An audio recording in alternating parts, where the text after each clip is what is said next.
सांगोला तालुक्यातील खिलारवाडी या ठिकाणी भोंदू बाबासह 5 जणांनी विश्वासात घेऊन दुप्पट पैशाचं आमिष दाखवत एकाला जिवंत शंख देतो आणि त्या शंखाच्या पूजेसाठी 25,50,000 रुपये घेऊन त्याची फसवणूक केली। सदरचा प्रकार हा 21 ते 24 फेब्रुवारी दरम्यान घडलाय।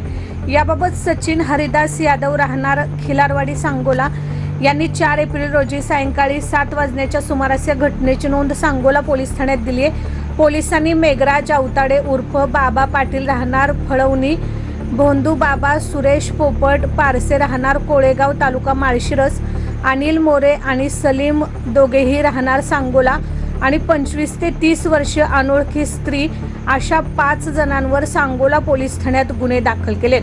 दरम्यान पोलिसांनी भोंदू महाराज सूरज पोपट पारसे याला अटक केल्याचं सांगोला पोलीस स्टेशनचे पोलीस निरीक्षक भीमराव खंदाळे यांनी 5 एप्रिल रोजी सकाळी 10 वाजण्याच्या सुमारास माध्यमांशी बोलताना सांगितलं आहे।